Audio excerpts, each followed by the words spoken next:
Добар ден, почитувани. Ја следите најновата Телма амбуланта. Од Паркинсонова болест страдаат повеќе од 10 милиони луѓе во светот.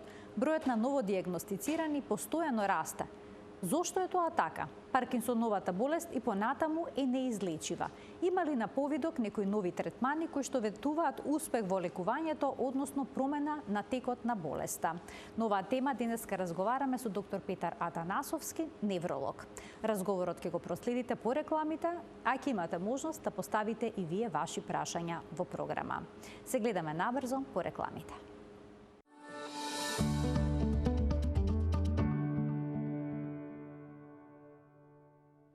За Паркинсоновата болест во денешната Телма амбуланта разговараме со доктор Петар Атанасовски, невролог, раководител на оделот за неврологија при Градската општа болница 8 септември. Докторе, добре ни дојдовте во студиото на Телма. Добар ден. Добар ден, добро ве најдов. Паркинсоновата болест првпат е опишана во 1817 година како треперечка парализа. Како денеска се објаснува ова заболување и што стои во неговата основа? Па основата на оваа болест е пореметувањето во функцијата на одреден дел од мозокот, така наречен базални ганглии, каде што се одговорни за фините движења на самото тело и каде што главна улога игра допаминот, односно тој е невромодулатор, и дисбалансот помеѓу ацетилхолинот и допаминот. Првпат е обишал научникот Паркинсон и по него да се води, се нарекува болест. Така да зачестена е сега со зголемувањето, односно со векот на продолжувањето на векот на живењето на народот, се зголемува и појавата на оваа болест. Докторе, значи нарушувањето на допаминот, колку што ве разбрав, е клучниот фактор. Тоа е комбинација, тоа е улога, например, контролата на движењата, например, кога ќе сакаме да придвижиме раката кон себе, тогаш бицепсот работи, а трицепсот се екибира. Додека кога настанува овој дисбаланс, тогаш кога сакаме да привлечеме раката кон себе, активација има и на бицепсот, ама и на самиот трицепс и очувствуваме отпор и потешко е движењето. Тука, значи, контролата на фините движења, да се стимулира движење на одреден мускул, а да се инхибира на друг. А тука таа регулација е нарушена. Кога ги помислиме на Паркинсонова болест, првата асоциација ни е треморот, односно тресењето на телото. Дали е тој примарен симптом кој што се јавува кај сите пациенти? Тој е еден од 4 примарни симптоми кај Паркинсонот. Самиот тремор као тремор не мора да значи дека е пациентот болен со Паркинсон. Значи главните симптоми, онда 4 симптоми е и треморот е не дека као трет симптом. Првиот симптом е брадикинезијата, односно успореноста на пациентот е успорен оди со ситни чекори. Потоа појавата на овие, што ви кажав, дисбаланс на движењата, кочанетост, односно ригидитетот, кога ги прегледуваме пациентите при движењето на самите зглоби, осеќаме така давање на отпор како тоа ноже што се затвара. Потоа доаѓа треморот и тоа тремор кој се јавува во постурална состојба, односно без пациентот кога е во мирување. И четвртиот е giant disbalance, односно нестабилност при движењето и чести падови. Значи не првиот симптом тремор, туку ќе биде забавеност на движењето или пак кочанетост? Не можем така да кажеме, например, може да има некој пациент тремор, ама да не е Паркинсон. За тоа треба убаво да се прегледа. Ако ги немаме другите симптоми, тогаш не можеме да го крстиме пациентот Паркинсон. Порано, буквално и денес има случаи кога пациент со тремор и е ставен на терапија на антипаркинсонична, а меѓутоа тој пациент има така наречен есенцијален тремор, каде што тој тремор се јавува при движење, имаат проблеми кога сакаат да пишуваат, да пијат кафе, се растура, се истура кафето, при јадењето паѓаат од лажицата и од вилјушката храната. Многу неугледно изгледа вака во друштво, се зголемува при вака пациентот кога седи во друштво меѓу луѓе. и затоа тука тој тремор не се појава во мирување, туку во движење, во положба која рацете се испружени. А може ли пациентот да има Паркинсонова болест, а да нема тремор? Не може. Не може. Мора да е присутен? Да, присутен е треморот. Кога зборуваме за вкочанетоста, дали се јавува на целото тело, на еден дел од телото, на одредени Почетокот е делови? унилатерално, значи почнува од едната страна, поизразено е, значи повидлива е и потоа и се пренесува и на другата страна. Ама отсекогаш постои поизразеност на одредена страна. А можат ли пациенти да дочувствуваат болка поради вкочанетоста на мускулите? При самите движење се чувствува болка. Така да затоа се препорачува шетање, движење, активност, физикална терапија со цел да се раздвижи самиот организам, односно самите мускулатура и со терапијата едноставно да се ублажи таа вкочанетост, таа успореност, за да можеме да го доведеме пациентот колку толку да биде функционален и сам да се може да се грижи за себе си. А ова вкочанетост е поизразена во движење или пак при мирување? Па кога мирува тој не го чувствува тоа вкочанетост, кога ќе почне да се движи таа вкочанетост доаѓа до израз. Така да он тогаш успорено се оди, не може да изврши таа функција при обид да земе, успорено зима и ги врши сите дејства. Така да никогаш таквата вкочанетост е изразена така да не можат ни да станат да одат. Имало случаи пациенти што ми ги донеселе во инвалидски колички, па после со терапијата полека и со физикална рехабилитација колку толку почнале самостојно да функционира. Докторе, со прогресот на болеста кај пациентите ќе се јават сите овие 4 основни симптоми што ги наведовте? Да. Тежнењето, значи, овие симптоми се јавуваат доста касно во однос на појавата на промените во мозокот. Значи, дори не дека се претпоставува дека кога ќе се оштети до 17% од мозочното ткиво во базалните ганглии се појавуваат овие симптоми. Има одредени симптоми кои така што се појавуваат, ама ние ги занемаруваме, значи промена на мирисот на кај пациентот, констипација, обстипација, спиење, така немирно спиење со кошмари, ама тоа не се придава на значење и сега денешницата се тежне да колку порано се диагностицира Паркинсоновата болест со цел да се почне со колку толку со терапија. Значи, доколку се јават овие нетипични симптоми, кои што не ги поврзува директно со Паркинсонова болест, да се побара лекарска помош, бидејќи раната диагностика е всушност клучна. Значи, покрај моторичките нарушувања има и друг тип на симптоми, како што споменавте, обстипација, промена во мирисот. Да, тие се симптоми кои се јавуваат претходно, така да... А депресијата, анксиозноста? Тоа се јавува во склоп на самиот Паркинсонова болест. Имаме и други, као Паркинсон плюс синдроми, каде што имаме појава на ортостатска хипотензија, парализа на движење на очите булбуси, тие се малце покомплицирани случаи, каде што имаме измешано повеќе клинички слики, односно Паркинсон со одредени деменции, така да малце Паркинсоновата болест, као Паркинсонова болест, сега во последно време доста се комбинира и испитувањата се во заедничка линија со и деменциите и со другите дегенеративни промени на самиот мозок. Тоа значи не се зборува само за Паркинсонова болест, туку за Паркинсонови болести? Болести, да.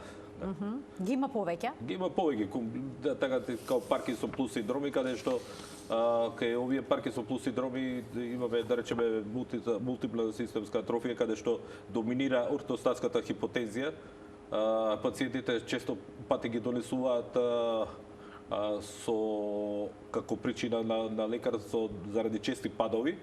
Ортостатска рековте? Хипотензија. Што значи кога ќе се значи, например, тој пациентот кога лежи има нормален крвен притисок, но кога ќе стане доаѓа до паѓање нагло на крвниот притисок и тој колабира на допаѓа.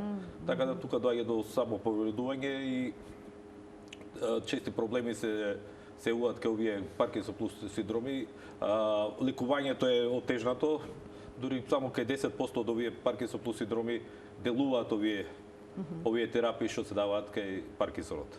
Ќе проговориме детално за терапиите, но пред тоа да ни кажете кој се може да заболи од Паркинсонова болест. Дали е важна генетиката? Па има испитување каде што генетиката доминира. Има одредени гени парк каде што се испитувале одредени семејства каде што со генерации ги имаат овие болести. Доста се води полемика во светот. Јас на неколку наврати сум присуствувал на тие големи конгреси на Сдруженијето за Movement Disorder, така во Сан Диего и во Ница, каде што се водеше дилемика, се одеше до таму да еден лекар, односно еден професор дебатираше дека е наследна болест Паркинсонот, додека другиот зборуваше дека е прионска, каде што идеме на онака заразна некоја болест, каде што секој со своји аргументи дебатираше. Каква заразна болест? Што е предизвикал? Вируси Прионска, каде има испитување каде што од дарител со Паркинсон орган го добива другиот пациент и тој потоа заболува од Паркинсон. Има доста случаи каде доста невролози, доктори или персонал кој што работел со пациенти со Паркинсон заболуваат со тоа, ама тоа е веќе на ниво на тези и каде што немаме битни докази, каде што може да се потврди дека е и тоа као прионска болест, тоа се пренесување преку приони. Значи сега се истражува и таа алтернатива. Да, тоа е едно големо алтернатива. истражување, така да треба да го пратиме тоа и светскиот тренд. За жал ние малце сме поназад и со терапиите и со испитувањата и со све во однос на светот. Се надевам дека ќе бидеме наскоро во чекор со најновите случувања и достигнувања во медицината. А докторе, има ли влијание на дворешниот фактор како што се пестицидите, хербицидите, односно прскањето на храната, на зеленчукот, на овошјето? Тие пестициди и хербициди мислам дека содржат тешки метали. Има случаи така наречени секундарен паркинсонизам, каде што доаѓа до таложење на тешки метали во овој дел од мозокот. Имаме случаи каде што доста пациенти кои што работеле во железарници, а сега со користењето на овие пестициди и ова, со таква лоша исхрана, се појавуваат овие симптоми каде што тој пациент нема некоја генетска предиспозиција, каде што од семејството нема некој со Паркинсон, а сепак тој заболува. Така да јас имав еден родител на мој пријател, каде што тој работеше во железара и имаше Паркинсон. Со причина мислам дека беше таложењето на железото. Може да се докаже тоа дали има Да, наталожено? тоа се прават со 5 скенови со дат снимање, така да тоа се докажува. А на која возраст обично се забележува болеста? Па најчесто е болест на возрастните луѓе, но сега со текот на времето имаме и случаи каде што се јавува и помладата возраст. И тука тогаш е проблемот околу терапијата и балансирањето на самата терапија, каде бидејќи сме ограничени со терапијата и треба добро да се размисли кога да се почне и како да се почне со терапијата. Така и многу светски личности страдаат од Паркинсонова болест. Позната е Майкл Џей Фокс, кој што болеста ја доби на 29 години. Тој е релативно млад. Потоа боксерот Мухамед Али, значи тоа е синоним за боксот, но и за Паркинсоновата болест. И тој ја добил диагнозата во доците 30 на 37 години. Да, Мухамед Али мислам дека има добиено поради трауми при боксувањето. Сепак секој удар во главата остава траума на самиот мозок и значи може и од повреда да се јави. Да, има многу во предниот делот на мозокот. Во базалните гангли, каде што се говори за овие фини движења, дека да имаме после мозочни удари пациенти кои развиваат овие Паркинсон. Така, еве го гледаме Майкл Џей Фокс. Тој навистина млад заболи од Паркинсоновата болест. Каква форма на болест има? Стандардна? Имате информација? Немам информација, но сигурно генетска и терапијата, ама веќе ги има тие кучалетости, акинези, каде што не функционира како што треба. Така, како се диагностицира, докторе, болеста? Можете ли врз основа на обичен преглед на Да, обичен преглед. Кога се појават овие симптоми, да ги препознаете симптомите, веднаш да врз основа на искуството презентација да на симптомите поставите диагноз? е главна за диагностика на потоа се прават одредени испитувања накладно да видиме до каде и како е оштетувањето, да исклучиме некоја друга причина, као што реков, може да биде после мозочен удар, после травма, после одредени таложење на надворешни фактори на тешки метали и за цел тие испитувања се прават понатака за едноставно селектирање за причината на Паркинсонот. Така да ние правиме компјутерска томографија, што имаме тоа во нашите ординации и магнетна резонанца. И сега клиничкиот преглед, каде што овие 4 симптоми кои ви ги набројав претходно ги добиваме и се прави проба кога со давање на таблета леводопа, ако се подобруваат симптомите, тоа дефинитивно е Паркинсонова болест. Доколку некој има благи симптоми, доколку сето тоа не е доволно јасно, дали со компјутерска томографија или магнетна резонанца ќе можете да ја поставите диагнозата или сепак ќе го дадете лекот што го споменавте? Ке се појави со оглед зашто ќе има промени во самите базени гангли. Имаме пациенти кои функционираат нормално, имаат промени во мозочното ткиво, делот од базени гангли, кај што има калцификати и ова, додека се уште не е презентирана симптоматологијата. Тие ги следиме и очекуваме да на контрола може и да се појават симптомите, може и да едноставно да не дојде до дисбаланс на допаминот со ацетилхолинот и да едноставно пациентот си функционира. Докторе, Паркинсоновата болест се неизлечива. Дали тоа значи дека е пресуда? Па ние го Каков е животниот век на лицата со Паркинсонова болест? Тука се, освен терапијата, влегуваат и други надворешни фактори. А кај лицата кои ќе паднат во депресија, животниот век е пократок, бејќи тие се затвараат едноставно во самите и во домашни услови и не го продолжуваат нормално животот. Некои се толку срамежливи што се срамат тоа што им се тресе раката. Активноста, физичката активност, промената на исхраната тука треба да игра голема улога, каде што ако пациентот ги промени сите начинот на живење, физичката активност, терапијата, мислам дека векот на живење целта ни е да што подолго живее пациентот со самостојно, каде што ќе нема потреба да има од помош од друго лице или да се зголеми инвалидитетот, каде што ќе заврши во инвалидска количка. Но болеста сама по себе не влија директно на животниот век?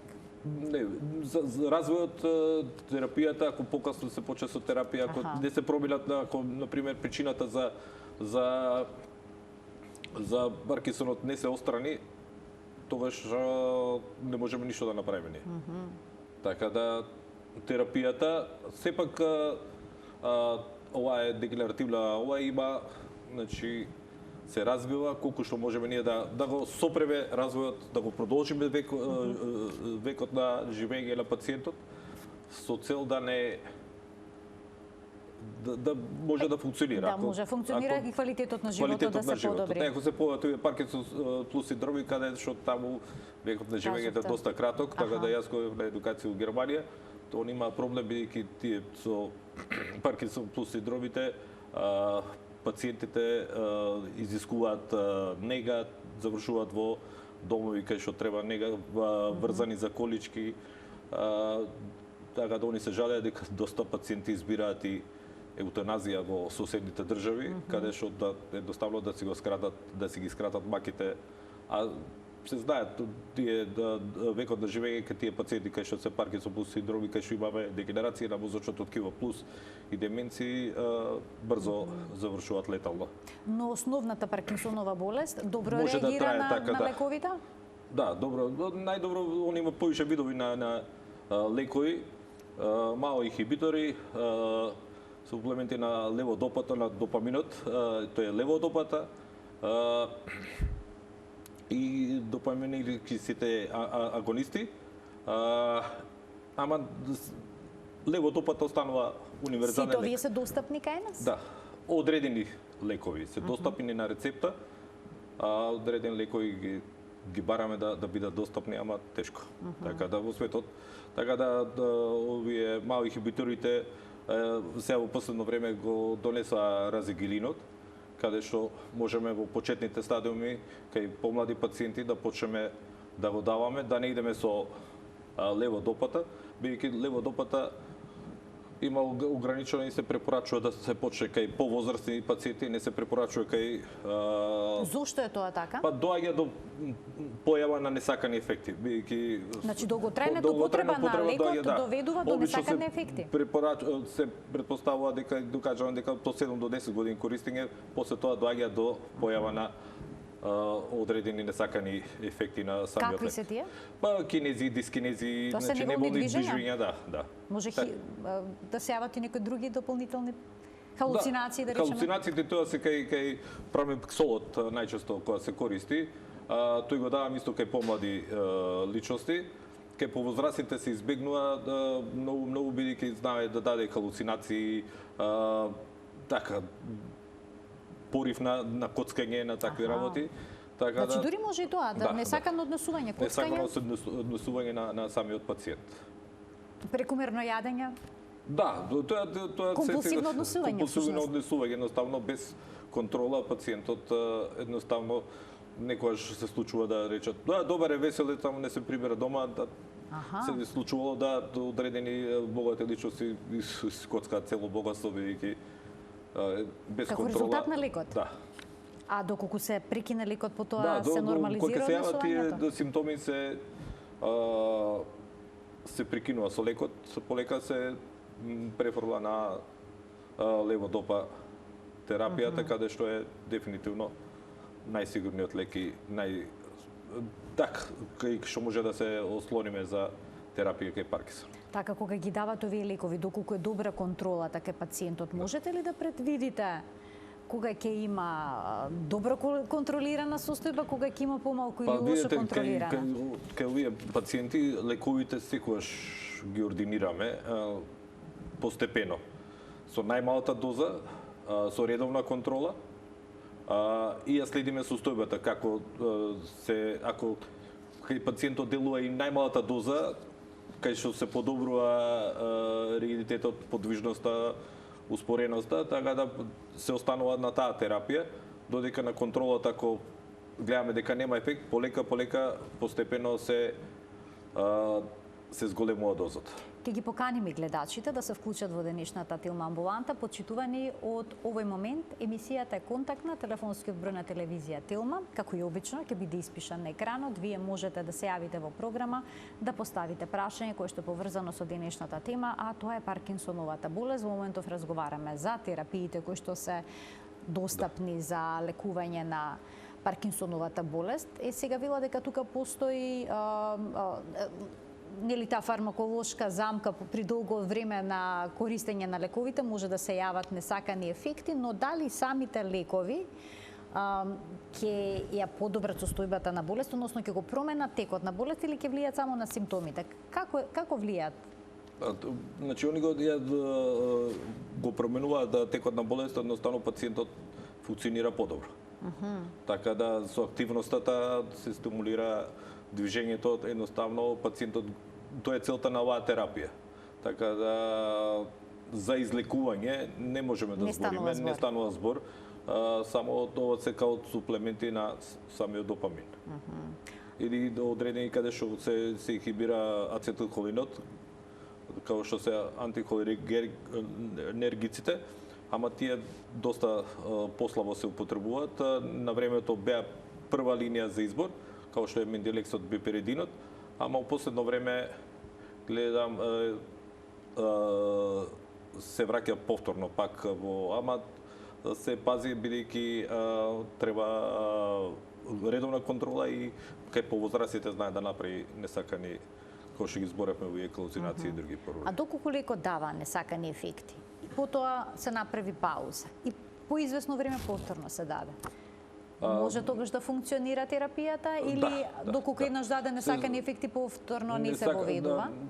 Гледаме да играме со одредени лекови, зашто и самата леводопа, карбидопа имаме, ствари леводопата е у комбинација со повеќе инхибитори на карбоксилазата, каде што во нашиот само имаме леводопа комбинација со карбидопа, додека во нашите соседи имаме како што е сталевото и А што се тоа? Допаминот тоа се леводопа со одредени. Дали допамин е тоа што недостасува во леводопамин кој што подесо на декарбоксилазата во мозочното ткиво се оксидира, односно се преминува во допамин, а овие се инхибитори кои не дозволуваат зашто таа карбоксилаза има и во интестиналниот тракт, односно во цревата, во крвта, и каде што инхибиторите не може да поминат крвно-мозочната бариера и тогаш едноставно ја транспортираат леводопата. Тоа е целта на овие инхибитори, да не дозволат да се леводопата да претвори во допамин во крвта и во цревата, односно во гастричниот тракт, туку директно во мозокот, каде што тие не може да поминат преку оваа мозочот крвна бариера, и во мозочното ткиво тогаш се ослободува и ефектот е токму на местото каде што треба да зашто ако дојде до ослободување на допаминот во цревата и во крвта, има несакани ефекти со гадење, повраќање и такви работи, и со таа цел се иде на ова. Комбинацијот има повеќе инхибитори каде што тоа е сталевото и така да се нивелираат и дозите. Да се нивелираат и тие идат со помали дози два пати по едно, бидејќи концентрацијата на леводопата во мозокот доаѓа до во поголема концентрација, што имаме појаки инхибитори на оваа. Ке ги вклучиме гледачите, ке им дадеме можност да постават прашање во денешната емисија. Добар ден за првиот од нив. Ало, добар ден. Повелете. Поздрав до вас и до гостинот. Ви благодарам. Вака, имам едно прашање, се работи за постаро лице, односно мајка ми. Така? Па пред повеќе од 3 години, 6 да кажам така, е диагностицирана Паркинсоновата болест. До пред 1 месец пиеше леводопа еднаш на ден. Така? А сега пие леводопа плюс карбидопа 250 плюс 25 мг 3 пати на ден. Пие опримеја и асентро. Докторот тука во Гостивари даде и плюс рисет. Меѓутоа од рисетот лошо влијаеше и го прекинавме. Сега вака, таа има чести панични напади. Кога станува при одење, како што оди најднаш се укочанува, значи не може ни чекор да направи. Сега сакам да го прашам докторот дали да се зголеми терапијата и што можеме да направиме со незините чести панични напади. Колку е возраст на пациентката? 77, за постаро лице се работи.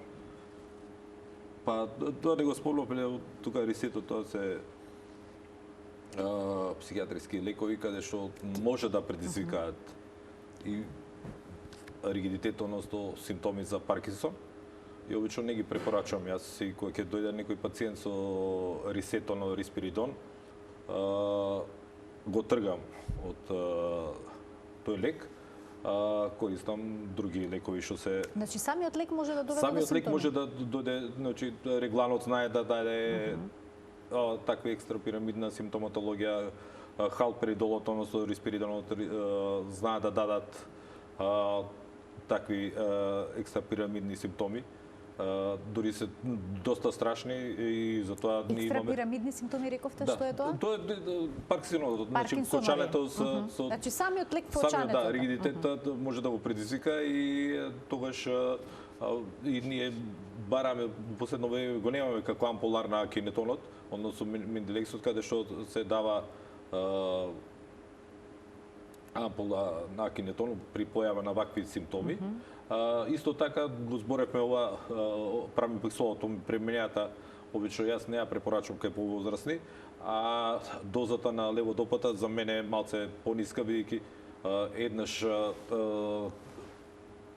давање дневно не е давање, тоа е субдозирано и 3 пати по едно, тоа треба да се подели на одреден период, бидејќи полураспаѓањето на самиот лек е околу 3 до 2,5 до 3 часа и за тоа се оди на 4 часовни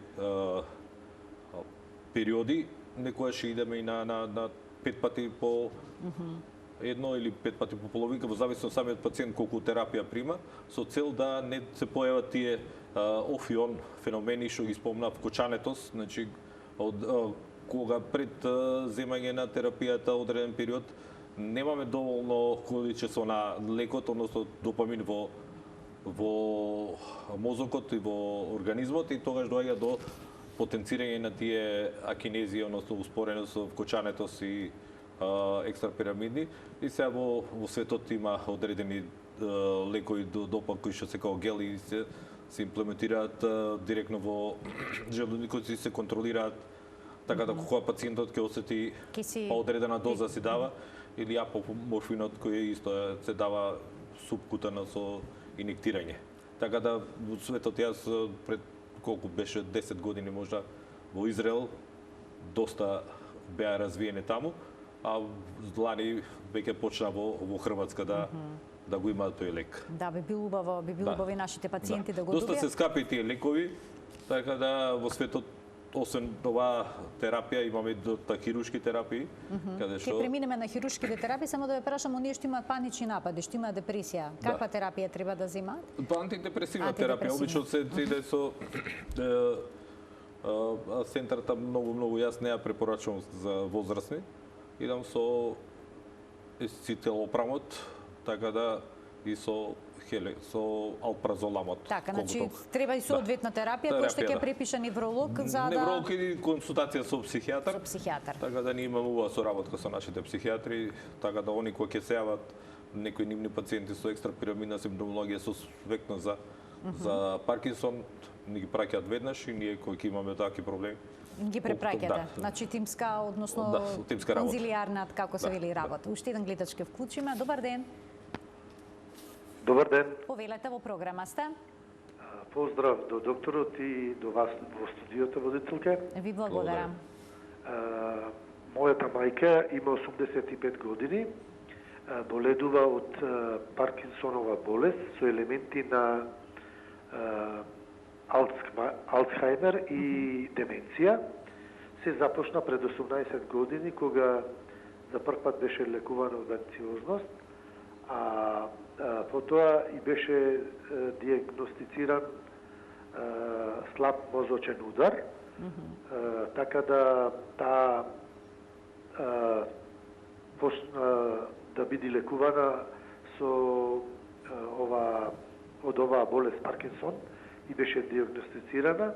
Во моментов прима левадопа, карнидопа, 2 пати по едно апче, утро вечер, диазепам, 2 пати по едно, скоприл или лизенаприл, навечер цело апче, на сабајле половина и зема витамински апчиња, С витамин како прихрана на мозокот, мелатонин, така, значи цела палета на лекови. Епинеурон и ова со рибино масло, како ги викаат тие. Витамин Д, предпоставувам. Витамин Д. Витамин Д. Така, и дали се контролирана болеста? Контролирана е, да. Редовно е носиме на контрола. И што ви е прашањето? Прашањето што понатака како полесно мајка ми да се справува со оваа болест. Така, ви благодарам за вклучувањето во програма. Што може? Ако е се уште гледачот на линија, докторот има прашање. Да, пациентот рече, гледачот рече дека пациентката има и деменција, ако ги наброи лековите нема некој лек за деменција и најверојатно ова е исхемичен паркинсонизам, односно после прележување на мозочен удар. Така да не знам дали е функционална, дали жената се движи или има одредена слабост лево-десна и движењето е ограничено.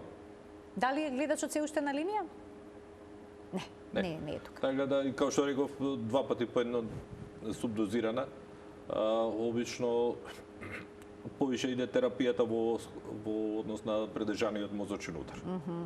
Така да со стимулација на мозокот за тие епиневронот, се тие витамински каде што имаме и цитохолини и одредени билобил компоненти, а додека спомна деменција, ама немаме тука ни еден лек за деменција и ова за Паркинсон леводопата е дозирано со 2 пати по едно. Значи сметате дека треба да се направи корекција во терапијата? Корекција да се види самиот пациент која води, како води.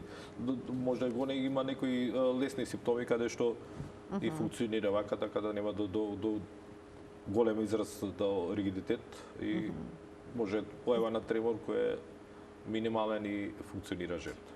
Докторе, а со хируршкиот зафат, што може да се реши? Дали болеста може да се стави целосно под контрола? Се ставаат одредени симптоми. Најчесто постои deep brain stimulation, градување на електроди, и тоа е започнато во Гренобол. Бевме ние со една колешка, која бевме на специализација преку таа Movement Disorder организација, даваа стипендии, успеавме да отидеме да видиме како е. Тоа збориме пред можда 9-10 години. Најчесто таа дебрей стимулација се селектираат. Не секој пациент со Паркинсон може да подлежи на оваа интервенција, каде што главен симптом и доминантен симптом е треморот. Така да, ама и таа интервенција си има своји несакани ефекти. Знае најчесто е пореметување на гласот. Така да, во Израел кога бевме имаше една пациентка која беше идеален кандидат за оваа интервенција, но беше оперска пејачка, па така да остана без интервенција. Да ризикува. Да, беше голем ризикот за да едноставно и се уништи кариерата. Значи во мозокот се вградува електрода? Електроди за вградување на неврохирурзите, со вградување на самите електроди во ова и со стимулации, со као тоа е еден вид апаратче и се стимулира со импулси. И колку време трае ефикасноста од овој зафат?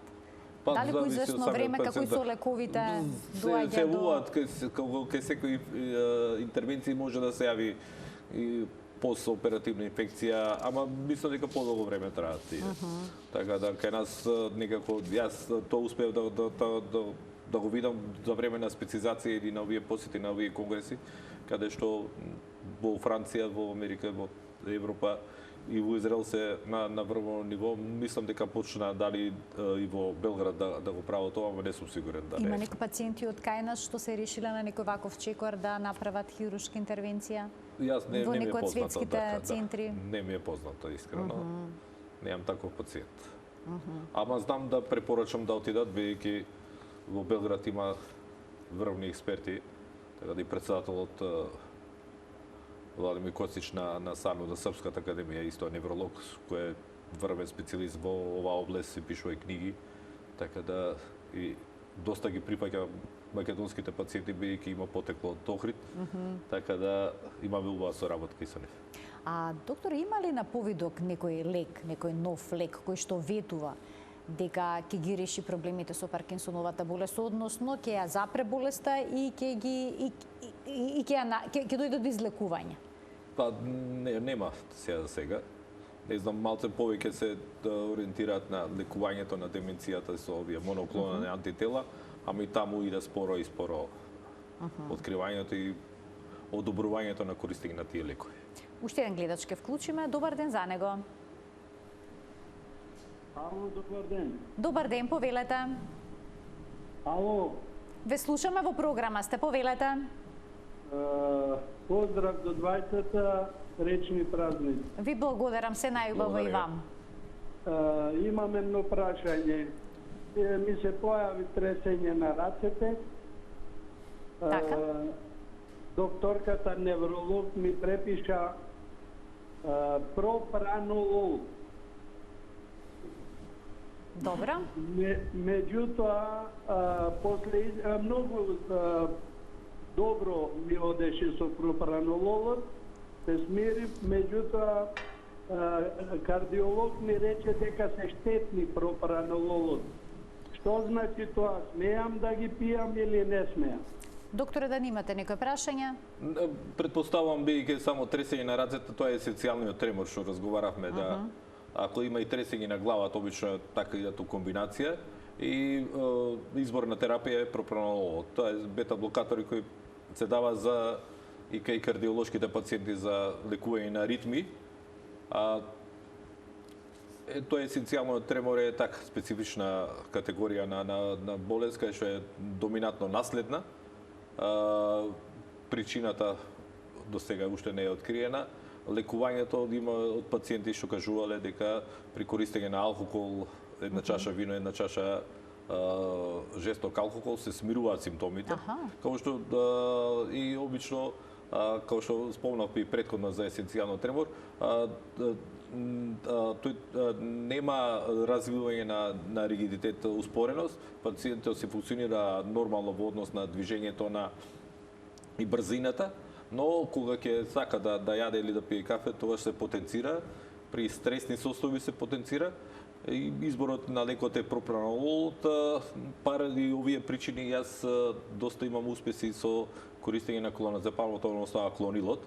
Почињаме со мали дози и доста ке помладите пациенти со цел да не предизвикаме несакани освоја од кардиолошка причина, го избегнуваме пропранололот, ама по препорака е прв избор на... На господинот му рекле да внимава со лекот? Да внимава, да прави редовни контроли. Кардиологот предпоставам дека... Тоа не значи дека треба да го прекине лекот? Не значи, ако има убав ефект, ако делува, ако функционира и се ублажи тој тремор есенцијален на рацете што го има, треба да се продолжи со таа терапија. И редовни кардиолошки прегледи? Редовни кардиолошки, редовни невролошки прегледи. Така. А што е со животот на оние кои што имаат Паркинсонова болест? Како тоа изгледа? А како изгледа и животот на членовите од нивното блиско семејство? Животот зависи од организацијата на самото семејство, тежок. Јас тука може да ги клопам малце со деменцијата, е потешко бидејќи со деменцијата пациентот е подвижен, не изискува потреба од помагало како што е количка или помош при движење, ама додека умствено е малце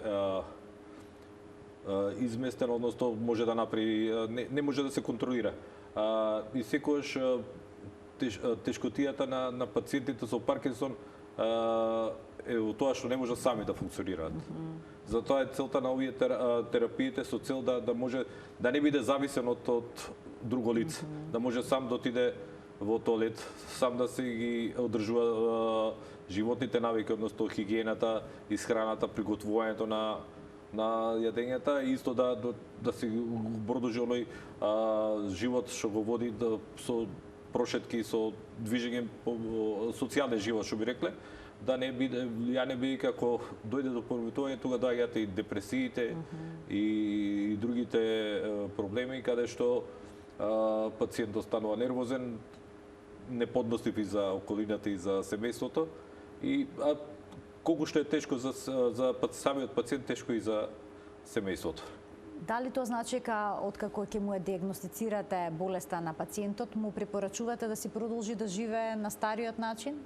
Доколку е тоа возможно? Му даваме совет да промени, ако често знае од аспект на социјален живот, социјален живот да продолжи, да социјален живот на работа, за да не падне во депресија. Да не падне во депресија, да продолжи со дружење, ако се постареница пензионерите, обично знам дека имаат активности со прошетки во Македонија, го имаат, ја имаат таа навика доста пензионерите да се организираат прошетки до одредени манастири, до одредени туристички места, едноставно да не го напушта тој социјален живот, да не се затвара дома, туку да продолжи као да ништо не е понатака. Доколку болест е блага, можат ли да управуваат со моторно возило? Поради треморот? Може со контрола. И успореноста? Успореноста. Ќе споменавте вкочането на мускулите. Вкочането може, ама не се препорачува. Да види во зависност, мислам дека тие пациенти не би требало да управуваат, бидејќи реакцијата е успорена и може да дојде до сообраќајни несреќи. И сосема на крај на денешната Телма амбуланта еден совет за превенција. Постои ли начин да се спречи ова заболување? Со оглед на тоа дека се нејасни причините кои што доведуваат до неа. Превенцијата е здравата исхрана, здравиот живот, движење, рекреација, читање на книги, дружење, така да сега не знам колку би било за Скопје почесто излагање од Скопје во природа, бидејќи ние сме загаден град, така да и тоа сигурно има влијање во појавата на овие болести. Кога станува збор за невролошките заболувања, се препорачува движењето. Да. Какво движење? Лесно движење, пешачење, активно сводење, велосипед ако може, така да доста пациенти што немаат толку изразени симптоми и се подобруваат, продолжуваат со користење на велосипедот, така да лесни, не одредени во теретани каде што доаѓа до пренапрегање или планинарење каде што ќе изискува поголема сила. А дали движењето би можело да помогне ке пациентите кои што имаат Паркинсонова болест во подобрување на симптомите, доколку имаат можност за тоа?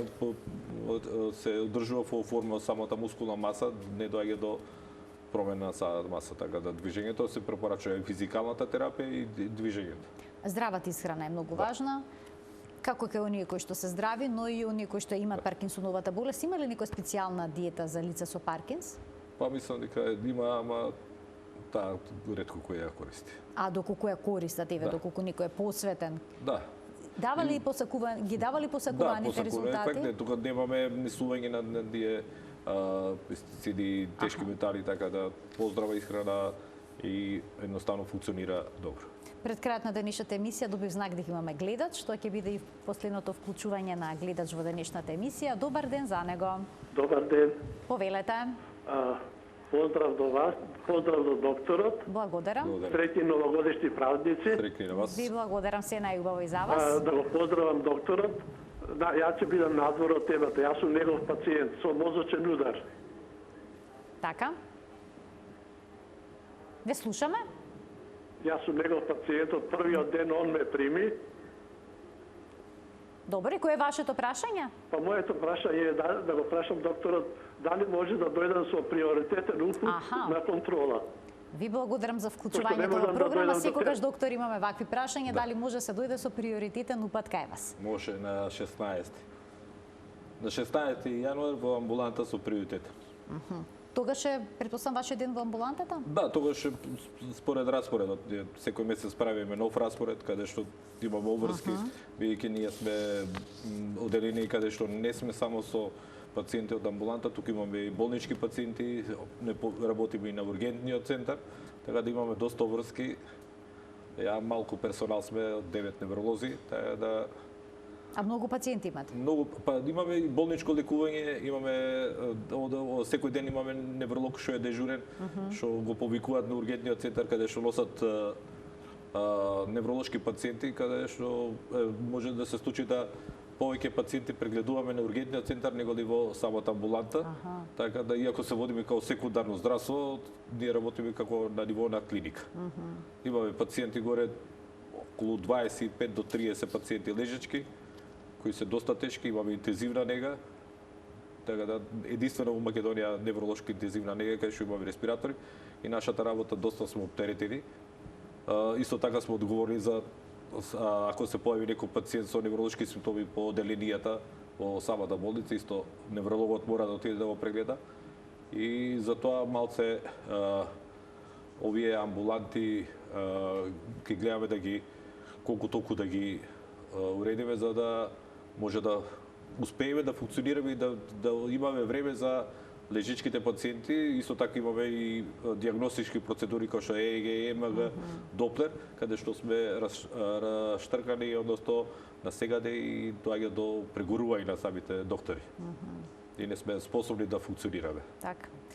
Секаде недостасува медицински кадар, се надевам и дека тоа ќе биде еден од проблемите на кои што ќе се најде решение во нашето здравство. Прво проблем е екипирање на повеќе невролози, екипирање на повеќе сестри, зашто нашата работа е поврзани со средниот персонал, без нив не можеме да функционираме. Ние џабе ќе ординираме терапијата ако негата и давањето на таа терапија средниот медицински персонал, медицинските сестри не го дадат. Не сме да недостасува ниту една алка така во синџерот. Така да, у светот треба за еден пациент, не знам колку сестри, кај нас за еден пациент нема, за 10 пациенти има една сестра, така да тоа е проблемот, ама ќе видиме. Да се надеваме дека ќе оди кон подобро. Докторе, ви благодарам многу за вашето денешно гостување во Телма амбуланта. Било беше што гостував. Ви посакувам успех во работата. Благодарам. Почитувани, ова беше се во денешното издание. Ви благодарам што и денеска бевте дел од оваа емисија. Ви посакувам пријатен ден.